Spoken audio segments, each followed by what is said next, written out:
Good afternoon, everybody. Welcome to the Daily Dispute, episode 2. Delighted to be joined by our Deputy General Secretary, Terry Pullinger. Afternoon, Terry.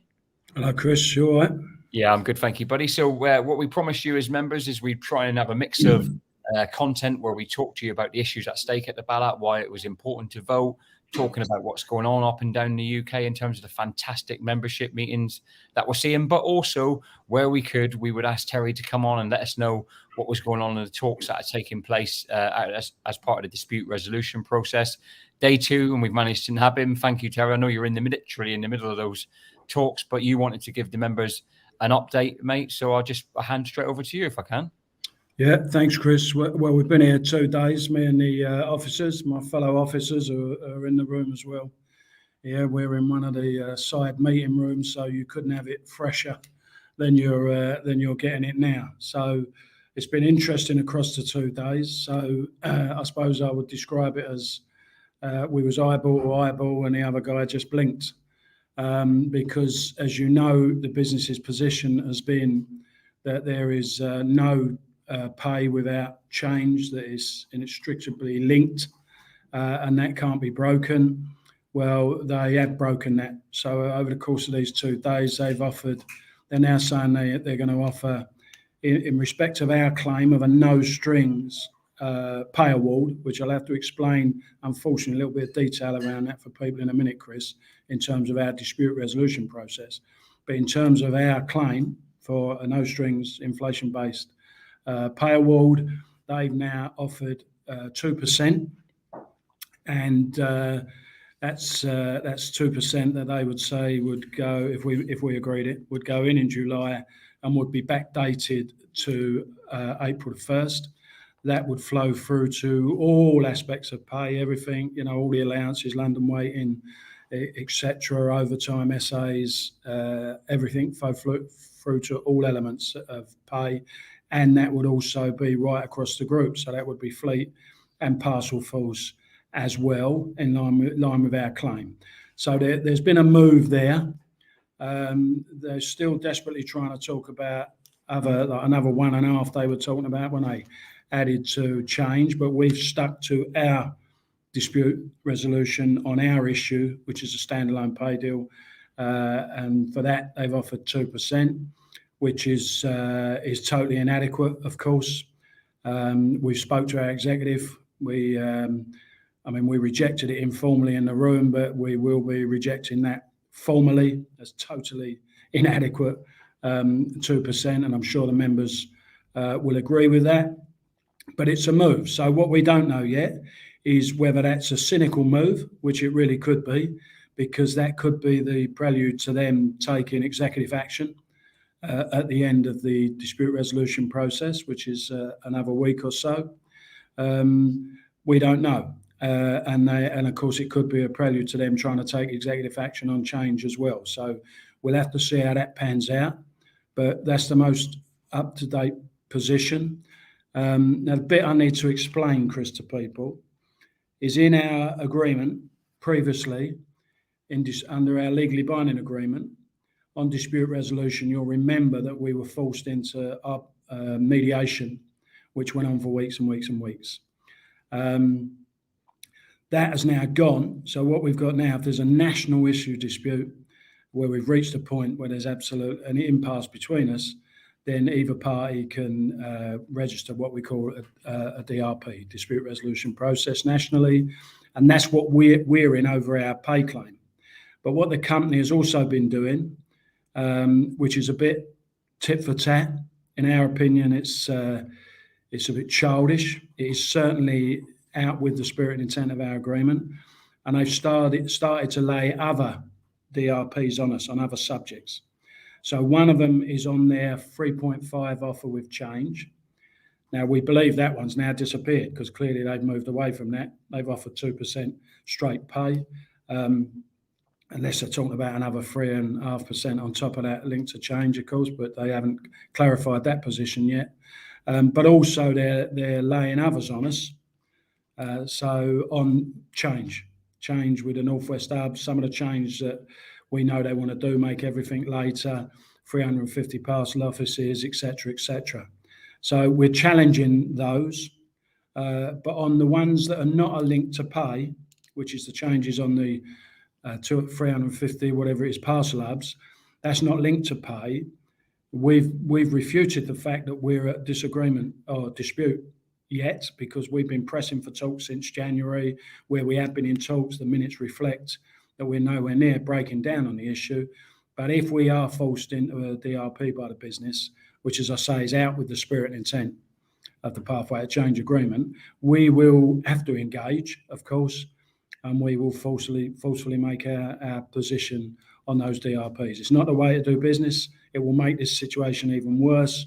And at some point, it could well be that we have to have a second ballot on change. Now, we hope that's not going to be the case, but that's where we could be. But so it just so people understand that's complicated and people got to get their heads around it. But we'll deal with that.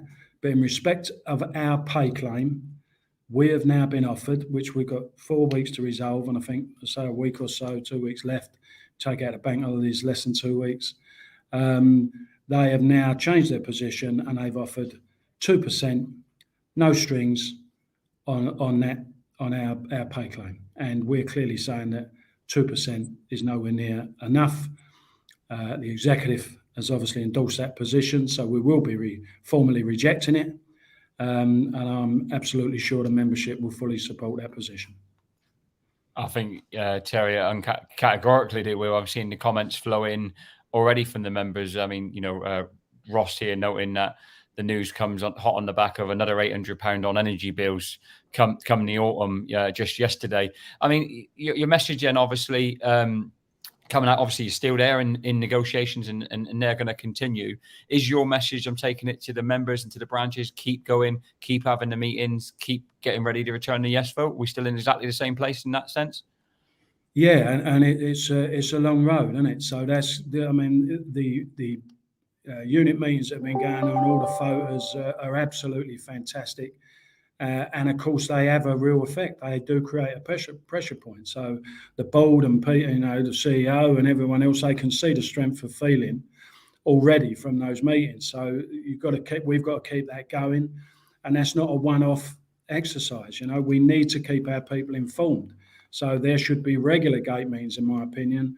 And of course, when we get to the point of actually issuing ballot papers, and we're still going through that process that we have to go to get ourselves in line to announce a ballot timetable, pain as it is, the legislation is extremely difficult on that. But when we get to that position, we'll have to really up the ante on that as well. So, gate meetings ain't a one-off, in this situation. What we want to encourage, we're doing it as best we can. Listen, I ain't had much time to think about this, and we've come straight out the talks to keep people informed. I don't mean you can get better communication from a trade union than that, keeping people up to date. But not everyone sees social media, and I hope branches, at least, certainly the leaders in branches, do make sure they watch these sessions, Chris, and then take the content of it and then encourage a load of gate meetings, along with whatever we do from the comms department, to get the message out, to make sure our members know exactly what the position is. That's why we're taking the time to do this. I mean, it was interesting today. You mentioned, you're getting ready for the talks this morning. You put the news on. Yes, you got about, the energy price. They're saying going up another 50%. Honestly, these totally detached people in government and leaders of business who really think ordinary working people can cope with this is just, it's stunning that they should think like that.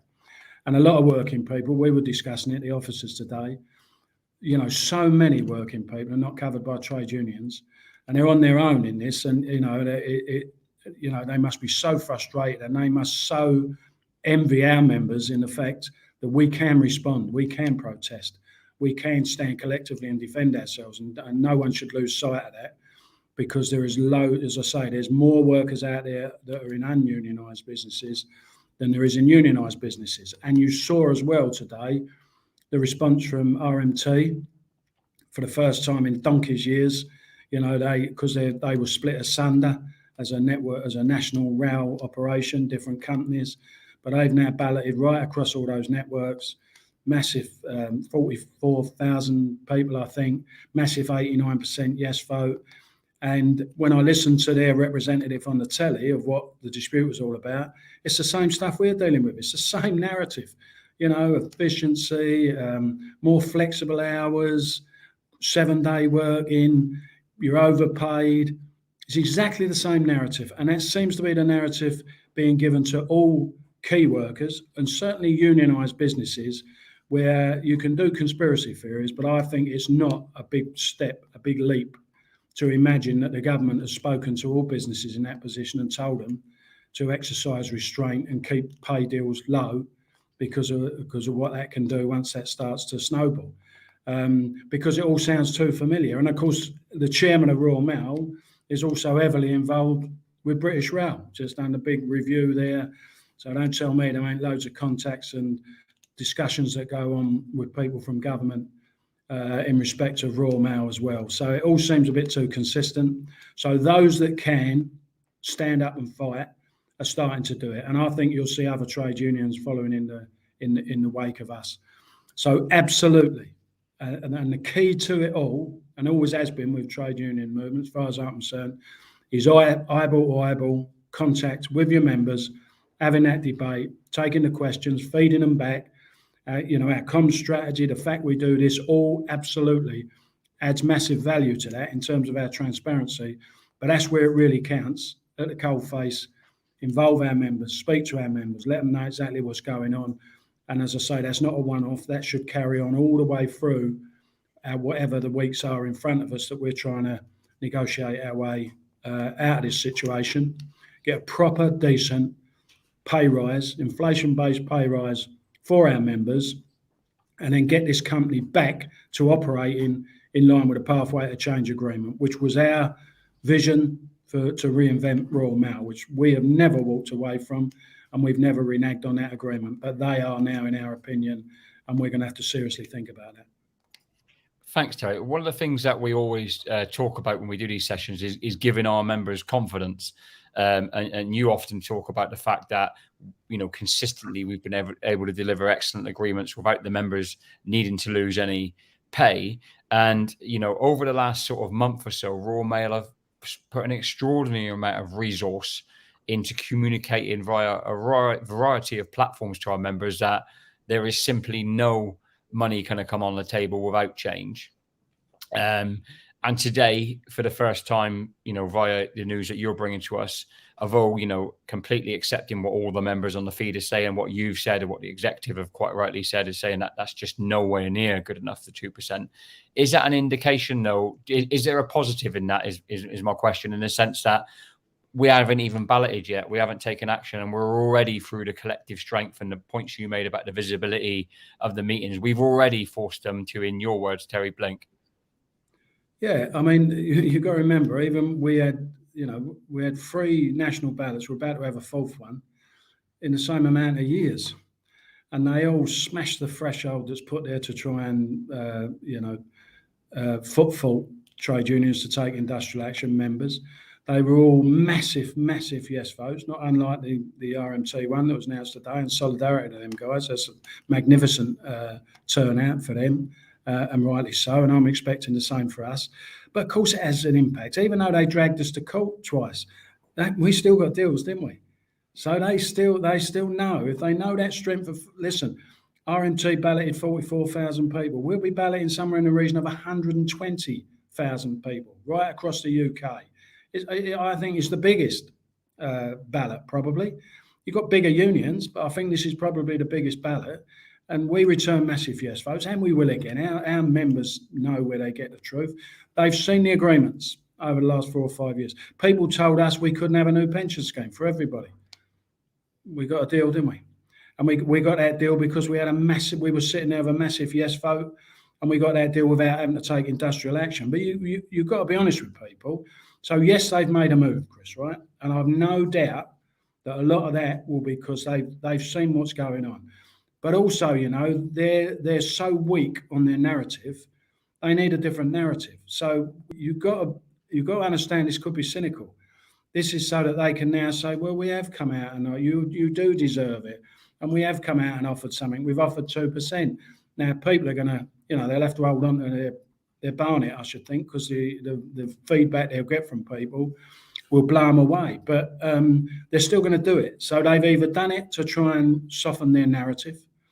They've either done it because they've genuinely blinked and know they've got to do it. Or they've either done it because at some point they intend to put it in by executive action, thinking in some way it's going to reduce the resolve of our members and the support that our members will give to this trade union. I think they're deluded, totally deluded. I'm absolutely confident we will have a massive, massive yes vote, and especially with the work that's being put in by everyone. And that's why I'm saying you've got to keep that going. These updates, face-to-face updates, we're on the road on Monday. We're going to meet all our local reps. In Birmingham we are, but it's sort of that we've broken the country down into 3 sections. We're meeting loads of reps there. The next day we're in London, and the following week we're up in Liverpool, and we will cover all our local reps across the country. We're speaking to them, we're meeting things. We're trying to fit that in between having to negotiate a position we've been put in, which is totally unacceptable and is disgraceful when you consider the change that our members have been involved in and the performance they put in during a pandemic. The company have made a major rick here, and we've got to demonstrate that to them. And that ballot will give our members the opportunity, 1, to say what they think of senior management and the board, 2, to say what they think about trust, but also they give them the opportunity to say, you're not treating us like that. We're not doing all that. We have stuck to an agreement, this trade union. Before, they was always trying to say us because we don't stick to agreements. We have done. We've taken it in just over a year. This company has gone from a predicted 500, 600 million pound loss to over 700 million pound group operating profit. It's over £1 billion turnaround. And I think that's unprecedented. It's unprecedented in Royal Mail. I think that'll be unprecedented in many industries. And it's been done via agreement and with a strong, focused trade union. It's not us that's destabilised that. It is them with their ridiculous offer of 3.5% if you don't, you jump through every hoop you can imagine and sell your soul. So they've shifted to 2%. It could be a number of those things, Chris. But listen, let's not get all confident that means they've shifted their thinking. We've got to make sure we shift their thinking completely, because we've still got a future to deliver for this industry and for our members and the future generation of postal workers. And we have to absolutely know that they are going to honour our agreements and they're going to work with us in a way we've worked before. So they've called it on, and quite frankly, we won't put up with it. And how they haven't worked that out over the years is beyond me. But am I confident? Yeah, you bet. You absolutely bet. I'd put everything on it, because I've been doing this now for over 30 years. Our members have never let us down, never. They know who talks the truth. And, we may not come across all intelligent and the brightest crowns in the box, but as I've said before, we know excrement from clay, Chris. Yeah, the people would very much like that quote. And what a note to end on, everyone. So thank you, Terry, for your time, mate. We know you're in the middle of negotiations. We know you're really, really busy, but the members, I can see by the comments, massively appreciate you coming on. As Terry said, though, there's 3,000 of you who've tuned into this. That's fantastic. But what actually matters is you digest what's been said and talk about it tomorrow in the workplace, because that's what's going to win us the dispute. We'll be bringing you daily and weekly broadcasts. We'll have much, much more. Terry, who's got his hand up, he's going to come back in. Go on. Chris, because what I want to say is, listen, they're going to come out today, aren't they? They're going to come out in response to this, and they're going to come out as if they're Santa Claus. And whatever medium they come out on, our members, our branches, reps, everyone, let them know what you think about it. And if you're in the workplace tomorrow, let the manager know, because the manager will feed it back. Now, a lot of managers might be going through their own problems with the business at the moment and maybe really sympathetic, but nevertheless, make sure you get the message. Your members in the office make a lot of noise about the fact that what's being offered here, 2%, 0%, it's the same thing. They're just as insulting. It ain't a big move. We're rejecting it out of hand, and you tell them that that's nowhere near good enough. Spot on, Terry. Everyone, you got the message. Yeah, we'll see you tomorrow. Take it care.